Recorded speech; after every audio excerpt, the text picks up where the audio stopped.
Yung mahigit 3 milyong pasahero inaasahan daw na bubuhos sa mga pantalan ngayong Semana Santa, taliwas dun sa mga initial figures na inilalabas ng ilang tanggapan.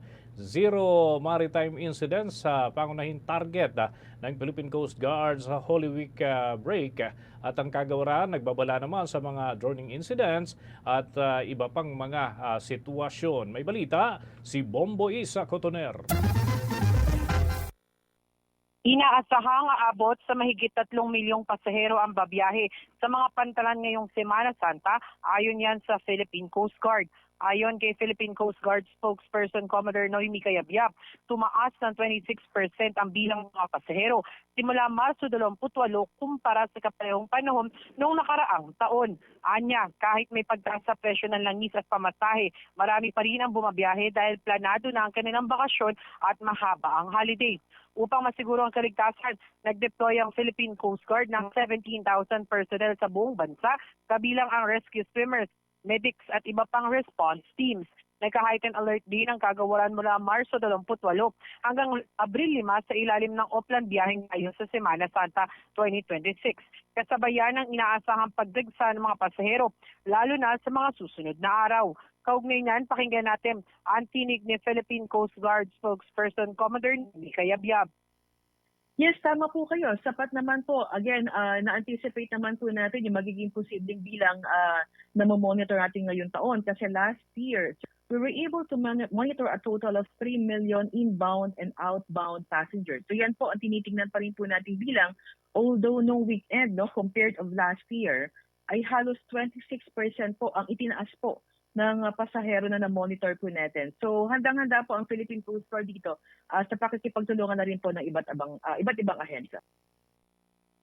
Nagbabala rin ang ahensya sa mga biyahero, lalo na sa mga pupunta sa beach resorts na mag-ingat matapos may tala ang 53 kaso ng pagkalunod noong nakaraang Semana Santa. Kaugnay nito, nagpaalala rin sila sa mga biyahero na huwag basta-bastang sumakay sa mga kolorum na fishing boats dahil malaki ang posibilidad na hindi ito dumaan sa safety check ng ahensya. Layunin ng Philippine Coast Guard na makamit ang zero maritime incidents ngayong taon. Hinikayat din ang publiko na makipagtulungan at manatiling alerto, kabilang ang paggamit ng isumbong system para sa agarang pag-report ng insidente. Muli, ang tinig ni Philippine Coast Guard spokesperson, Commodore Noemi Cayabyab. Wala po tayong nakikita, and ang layunin naman po ng Philippine Coast Guard dito sa mga safety and security measures na inilatag po natin is to have a zero maritime incidents po sa buong observance po natin ng Semana Santa. We are in close coordination naman po with other enforcement agencies, kasama po ang PPA at saka Marina. Samantala, sa kaugnay na balita, pinayagan ng Maritime Industry Authority o Marina ang pagtaas ng pamasahe at cargo rates sa mga barko ng hanggang 30% dahil sa patuloy na pagtaas ng presyo ng langis sa pandaigdigang merkado. Nilagdaan ni Maritime Industry Authority Administrator Sonia Malaluan ang maaaring pagtaas ng maximum fuel surcharge mula 20% hanggang 30% at agad itong ipinatupad.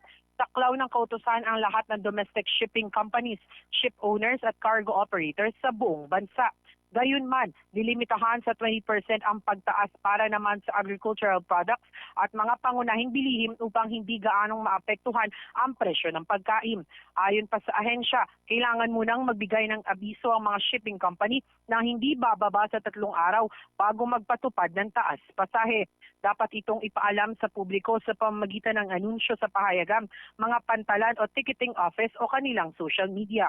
Babala ng kagawaran, patuloy nilang babantayan ang singil sa pasahe at kargamento at papatawan ng multa at parusa ang mga lalabag sa itinitdang limitasyon.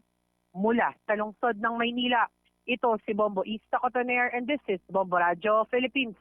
#1 and most trusted source of news and information, Basta Radio, Bombo. For the most trusted source of news and information, visit our website at www.bomboradio.com. Follow us on Bombo Radio mobile app, Facebook, YouTube, TikTok, and X, formerly Twitter.